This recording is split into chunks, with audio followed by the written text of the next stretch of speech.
Hi, and welcome back to the Mob Mentality Show. I'm Chris Lucian, and my co-host is Austin Chadwick. And today we're going to talk about one of the 7 habits of highly effective people. And so, Austin, what do you think about be proactive in relation to mobbing? And maybe I'll kick off kind of the overall why we're jumping into this topic in the first place is thanks to you, Chris. I read the book Turn the Ship Around, and in that book he references the author of the 7 Habits of Highly Effective People often, and I think he even had him Covey, which is the author of that habit book, come visit his ship and see how they operate and see how it's like, oh, come see how my stuff in action is. And so after I finished Turn That Ship Around, I added, I think, this 7 Habits of Highly Effective People book to my reading list. And then when I got to it, to be honest, I was very inspired. Like, I was like, wow, this is quite incredible stuff. I think it summarizes a lot of like classic wisdom and contemporary wisdom. And I don't even know how old the book is now, but it's pretty old. But I just thought like, oh man, it would be fun to talk about each habit in the context of a mob or an ensemble and see how it applies, And so, the first habit as you talked about, is being proactive. And I think this one is so huge to agility in general, and effective mobbing. And I think it's prone to be misunderstood because when you hear the word proactive, even as we were talking about right before we started recording this episode, you take it as like, oh, work hard and, be prepared for the meeting. You know what I mean? And that's not what it's talking about exactly. And one way to talk about it, he puts in the book, is that instead of seeing yourself as just a victim to everything around you, to take ownership that for every input, there is something that happens before the output, your reaction, right? Something happens to you, at least with a lot of things, unless it's like a knee-jerk reaction, right? You have a chance to take that input and use it to respond appropriately, right? And in the book, he gives a lot of examples of people with very dramatic inputs, like so someone in a prison camp during war, right? Or someone, so very negative inputs, and then someone with very positive inputs, but they're turning all those inputs into very negative things, right? Or the person in the prison camp, or they're working for someone who's just treating them awfully. And instead of just saying like, oh, I have no choice but to be devastated in this scenario, is to take the input and take ownership for the outputs, right? And so I think one of the phrases is responsibility, response dash ability, right? So it's like nothing happens to us without our consent, right? And so you focus on what can I do about it in that situation. And I feel like, I don't know about you, Chris, but when I'm coaching someone who's on a team or a mob and they're really struggling, I almost feel like this almost has to be the first step, because without this, there's almost like nothing you can do, right? You're just like, it's a mess and I'm just a slave to the mess of the system I'm in, right? Yeah. I don't know. What's your reaction there to someone who's kind of in the pit of Yeah. despair or something, Well, I think mobs inherently make people able to talk through, I think, a lot of their emotions. So even though somebody may be reactive minded, or they can be proactive because there's a discussion, or something along there's a dialogue around what's happening. I think especially as maybe a group of people developing software, because I think what I've seen is maybe in solo development, people will be thrown into a role, and maybe they're asked to fix bugs when they first start their career or something like that. And so they're like, okay, well, I have just been put into this situation. I'm just going to do kind of what I'm told. I might be upset about what I'm working on because it's not that interesting, and so you're being reactive versus like, oh, I can do well at this and then have an effect on what I worked on next.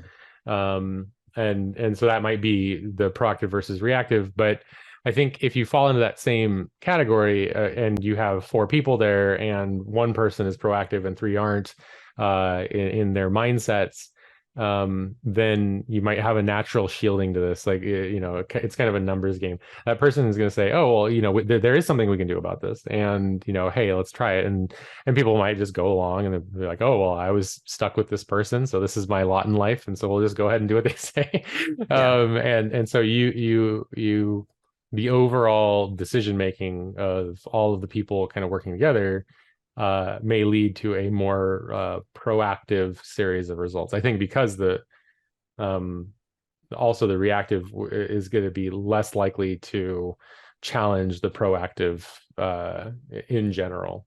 So maybe an end result is you get a unit of work done that has more proactive decision making around it.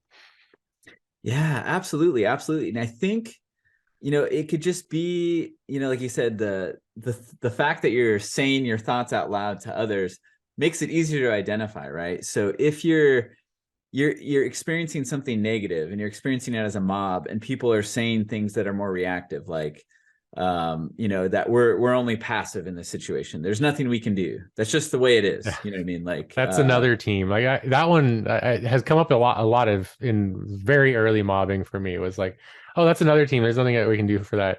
And yeah, even in the past, it was funny. I was like, yeah, I was told something like, oh, we don't really go talk to them. We have to put in a ticket. We don't go talk to them. yes, yeah, And so me being in that situation, I was like, okay, well, I'm just gonna go walk over to their cubicle, which is like right over there, and just see if they have some time. yes. And it turned out fine. And so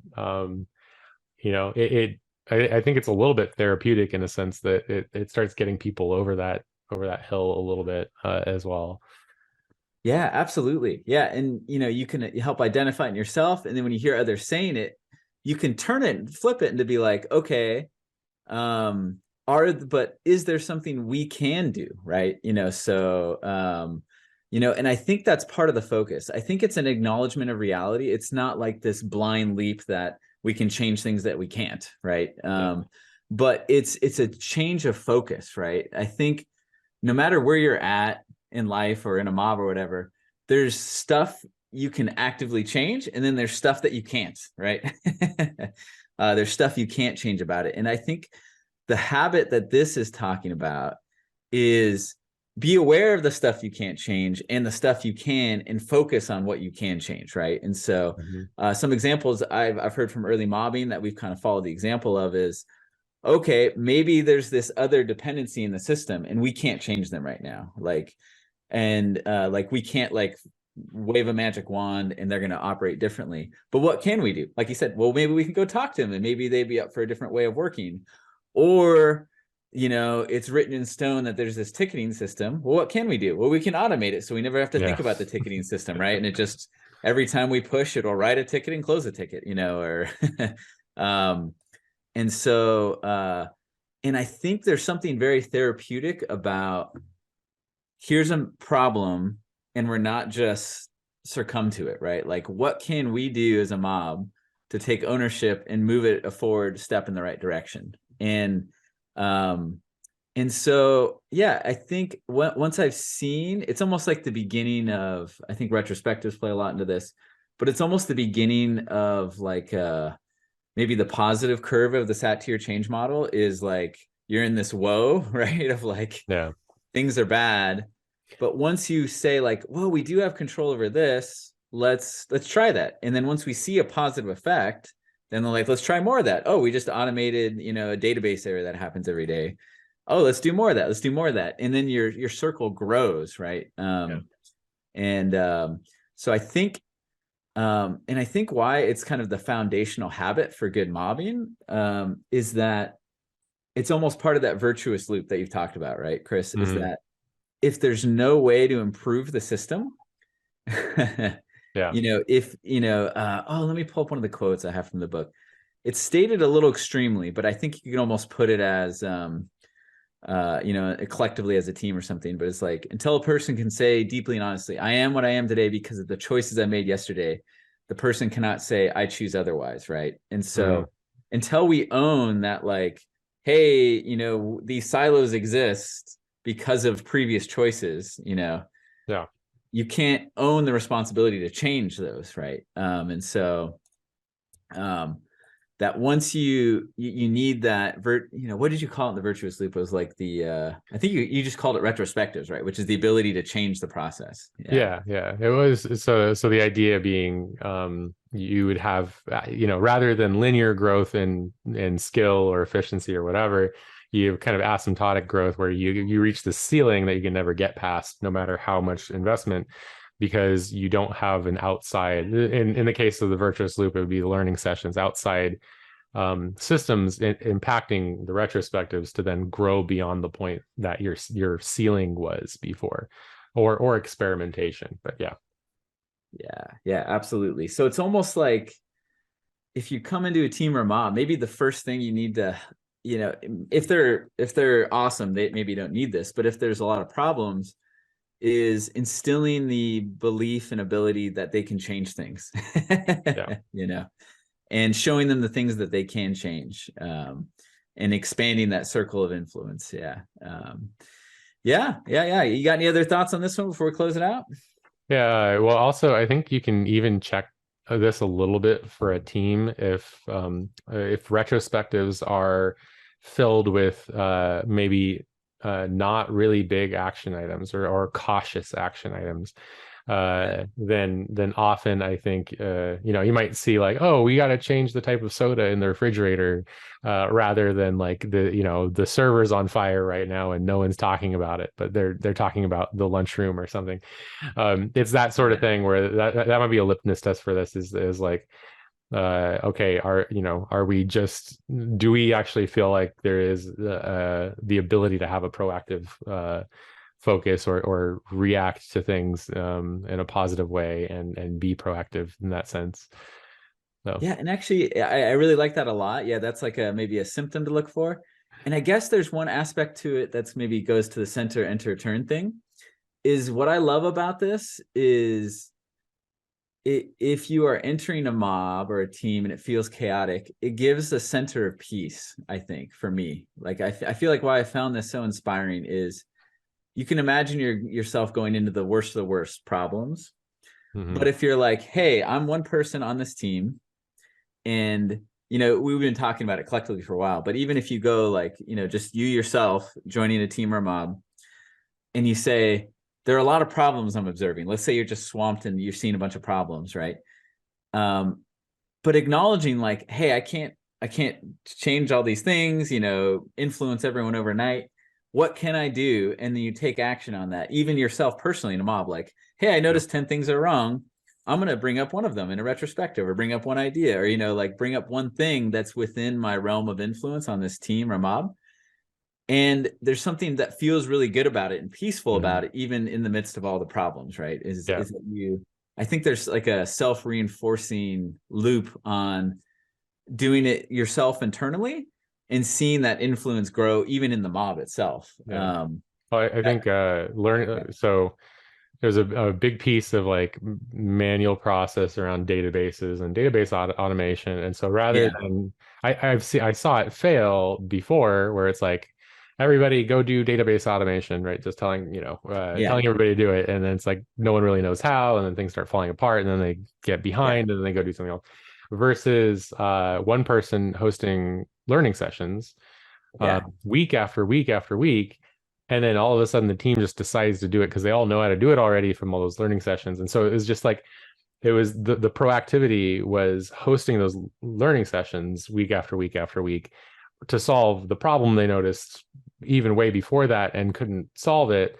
And that had, gradual impact. It had a butterfly effect into like fully automating database deployments. And so yeah. um yeah, it was definitely kind of like a long-term investment, but it was something that that person could do as an individual in a mob that wasn't, moving in that direction. So that's what that reminded me of. Yeah, exactly. And I think, yeah, that seeing that those effects from your influence are incredibly rewarding, right? Hmm. And I think this even works even if the team isn't responding well to your suggestions, right?